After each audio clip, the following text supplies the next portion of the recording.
Shalom Makim Wakwaf. First and foremost, call Loyim Wakabad La Yahweh Bashim, Yahushai Bashim, Rachakwadash. All praise and honor to Yahweh Bashim, Yahushai Bashim, Rachakwadash. Double honor to the elder apostles of the great millstone who rule well. And as always, peace, blessings, and salutations to all my fellow laborers of the hopeful elect tabernacle of David. Now, I just want to land back off the elder Yashawamba's lesson. If you haven't watched it, I suggest, or should I say recommend, that you all watch this video and get edified. And the name of the lesson was various topics we must have thick skin to endure. And, we're definitely coming into the time where the Lord's going to turn up the pressure on his product. All right. And, we're his lively stones, we're to be, his gold tried in the fire. So the Lord's going to turn up the process of that heat, just to try the quality of his product, just to see, if the purity is there. And that's by, trying us in various situations, putting us through, certain scenarios, certain situations. All right. Different temptations. You're going to have Satan coming at you left and right, front, center, to try to entice you, to, draw you away, to turn you to the left, to the right. But we know the scriptures say to, keep your eyes single. It also says in Sirach, the 2nd chapter, to, set your heart aright and constantly endure and make not haste in the time of trouble. All right. So it's not going to be an easy walk. And this is great exhortation, from the elder. You're going to have certain times when you might get offended at something, but that does not give you the excuse to, look back at the ministry with an evil eye, or to start looking at brothers a certain way. We all are men at the end of the day, and we all are trying to strive for the mastery. So, this is not going to be super long, but I do want to land back off of it, commend it and add unto it. And the first scripture I want to get was the book of Isaiah 48 and verse 10. Because at the end of the day, no matter what you get put through, no matter what you're going through at this particular time, because we all are given to, different afflictions. And it tells us that in First Peter, Peter was given the admonition, to the followers, that, the devil, he's going to go to and fro as a roaring lion. He's our adversary. As a roaring lion walketh about, seeking whom he may devour. But you got to, hold what you have steadfastly and know how to move profitably. All right. And understanding that, the afflictions are accomplished in your brethren that are in the world. So all brothers are going through certain afflictions. We're not afflicted by ourselves. We're a body. All right. So this is Isaiah 48 verse 10. It says, "Behold, I have refined thee, but not with silver. I have chosen thee in the furnace of affliction." So at the end of the day, when you're going through these afflictions, really it's just you, yourself, Yahweh, Yahweh Shai, and the ringer that he's putting you through. And that's part of going through the straight gate. That's literally what it actually means. All right, going through the straight gate is basically the Lord putting you through the ringer.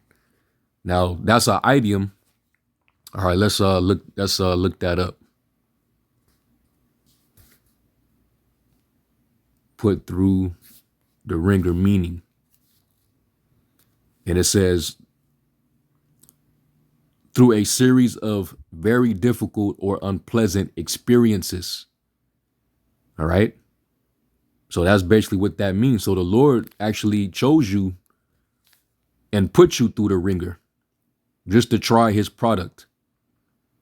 And every time you're going through a situation, man, whether it's with brothers, whether it's with your woman, whether it's with, demons attacking you, whether it's with, people on your job or your boss at your job, whatever the case may be, the Lord chose you for this, and he's going to put you through it, knowing the outcome. If you're of the elect, you're going to be totally purified.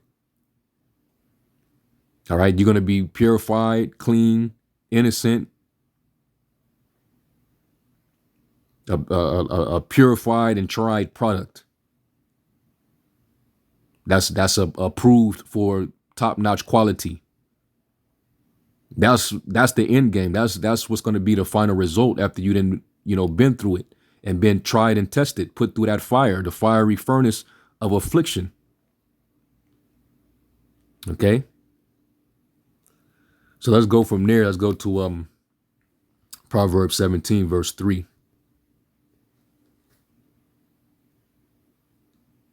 And it says, the finding pot is for silver and the furnace for gold, but the Lord trieth the hearts. And that's the ultimate purpose. And when he puts you through it, is to try your spirit, to test your spirit, test your emotions. And, the scriptures talk about, having a rule over your spirit. All right. Let's go to Proverbs 16 and was it 32?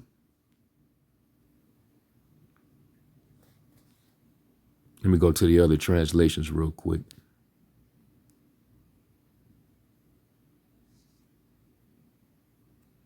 Yep. This is Proverbs 16 and 32, and this is the Christian Standard Bible. This is the version I want to get. It says, patience is better than power. And we know that word patience means to suffer. All right. And when you suffer, that means you're enduring. You're enduring through afflictions, pain, suffering. It says, and controlling one's emotions than capturing a city. So even when you're going through something, it's best to keep your emotions in check. All right. Keeping your emotions in check, because your emotions is going to cause you to make a fleshly decision. So if a brother rebukes you, and you might feel that, inside, you you didn't do anything wrong, but if you let your emotions get the best of you, you could possibly, ruin. You could ruin your relationship, with brothers or the brotherhood, or you can cause a bad report. You don't want that, man. So it's best to just, control your emotions and take the low and understand what the Lord is actually trying to teach you. Because at the end of the day, everything is a lesson. Real quick, let's go to Psalms 119 and verse 72.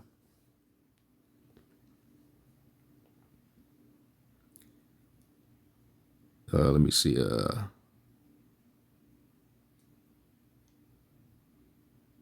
Yep. Psalms 119, verse 71. It says, it is good for me that I have been afflicted, that I might learn thy statutes. Because remember, wisdom has to try you. So we're going to go through different, scenarios. All right. But it's all to test your character. And you get to see, why these scriptures is your wisdom. When you encounter certain things in your life, certain scriptures should pop up in the mind. Then you start to understand. And there's power in that.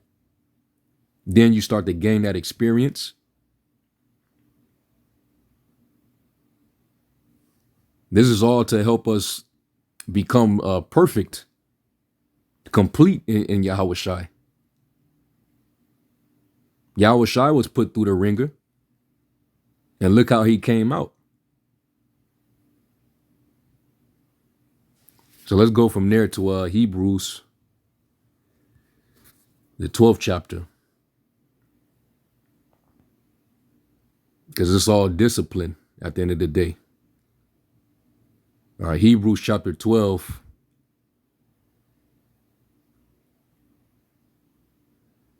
Yeah, I'm gonna jump to the point. Hebrews 12 and 9 down to 11. It says, furthermore, we have had fathers of our flesh which corrected us, and we gave them reverence. Shall we not much rather be in subjection unto the Father of spirits and live? For they verily for a few days chastened us after their own pleasure, but he for our profit. You see? So there's benefits in actually being chastened by the Lord. Learning how to, take L's, suffering loss, suffering wrongfully. There's actually profit in that because it's actually hardening you. It's also perfecting your character.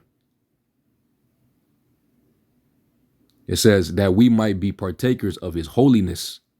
Now no chastening for the present seemeth to be joyous. At the moment you ain't feeling it. And your flesh be trying to get the best of you. You'd be wanting to, take vengeance. Every once, like, it's like when something wrong happens to you, it's like your quick reflexes, I gotta send up curses. You ain't gotta always send up curses, man. Sometimes the Lord is trying to teach you. So it's not meant to be joyous. We're not here to be comfortable. And that was what was stressed in that lesson. All right. Sometimes you're gonna have fallouts with, that's what's gonna happen. You even have enemies among the brotherhood. All right, but at the end of the day, you move on, and the Lord gave us the protocols. If there's a brother that hates you, bless that brother. It says, but grievous, nevertheless afterward it yieldeth the peaceable fruit of righteousness unto them which are exercised thereby. So you come out of it, with profit. Because your character has been proven. You have integrity. All right? And this goes for, you Akwaf too. Any issues going on, hey, leave that up to Yahweh Bashem Yahweh Shai, and you walk blamelessly. All right? And don't look for any little reason to get offended, man. Because if that's what, the Lord's gonna let you find what you're looking for. All right. So, it's very necessary. And the Lord, when you're going through these things, the Lord is putting you through it. He's putting you through the ringer. All right. What is being put through the ringer? Suffering through very difficult or unpleasant experiences. And that's the straight gate. Let's go to Matthew 7:13. And it says, enter ye in at the straight gate, for wide is the gate and broad is the way that leadeth to destruction, and many there be which go in thereat. And when you look up that word broad in the Greek, let's go there real quick. Because many people are gonna they rather have it that way. They want to go through the easy route. Where everything is all cool and peaceful. You ain't got a lot of pressure. You ain't got a lot of worries. You don't want to really go through nothing.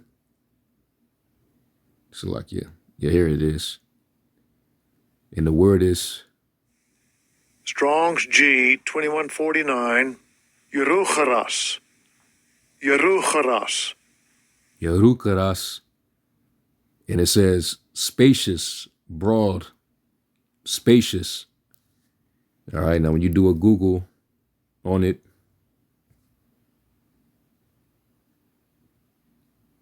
and it says, especially of a room or building having ample space.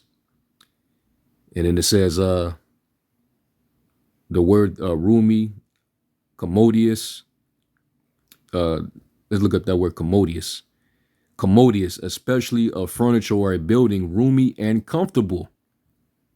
And that's how a lot of people want it, man. They think that, they're gonna get into the kingdom through comfortability, man.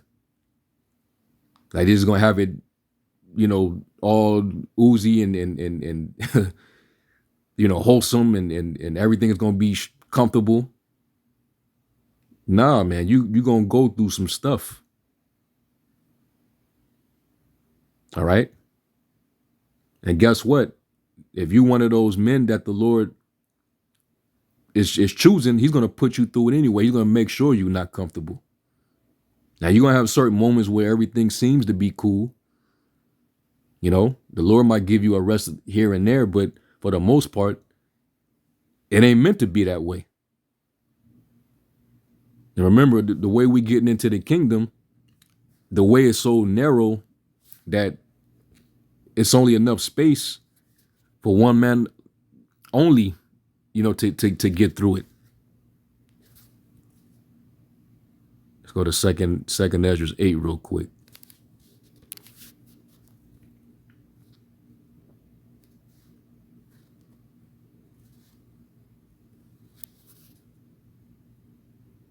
Actually, I think it's in 7. Let's go to 7.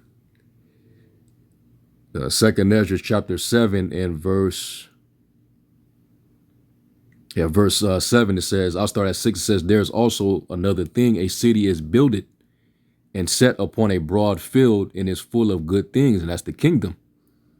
The entrance thereof is narrow and is set in a dangerous place to fall, like as if there were a fire on the right hand and on the left a deep water, and one only path between them both, even between the fire and the water, so small that there could be, it's like it's so that there could but one man go there at once.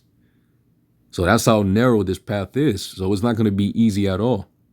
So you ain't going to see too many people trying to go that route.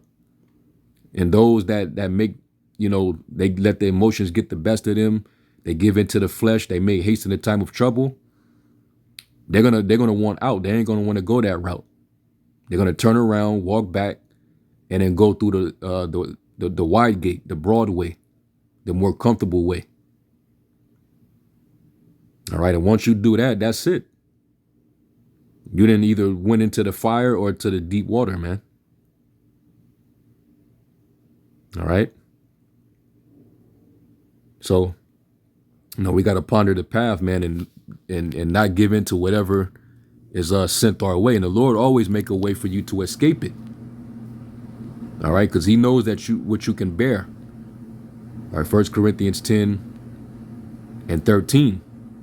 And it says, there have no temptation taken you, but such as is common to man. But the Most High is faithful, who will not suffer you to be tempted above that you are able, but will with the temptation also make a way to escape, that you may be able to bear it. All right. So the Lord doesn't put anything on you that you can't handle. So we got to man up and bear that. All right. So, yeah, man, all you have at the end of the day is you, the Most High, his son, Yahweh Shai, and the ringer that he's going to put you through. But he gave you the tools to get through it. That faith, that gift of faith. All right, that faith is what's going to get you through, man. All right. And we have these scriptures that comfort us as well. So we could be comforted in these afflictions. So, you know, that's pretty much it. I just want to add to that. You know, I said I didn't want to make this a long video, but it was very edifying, man. All right, the Lord putting us through it because he chosen us to. But the end results is going to be a very fine product. All right, top quality. You're going to be found perfect, blameless in the eyes of the Lord. Found unto precious gold. So anyway, you know, Lord willing, this was edifying. I'm give all praise, glory, and honor to Yahweh Shai. To the next lesson. Shalom.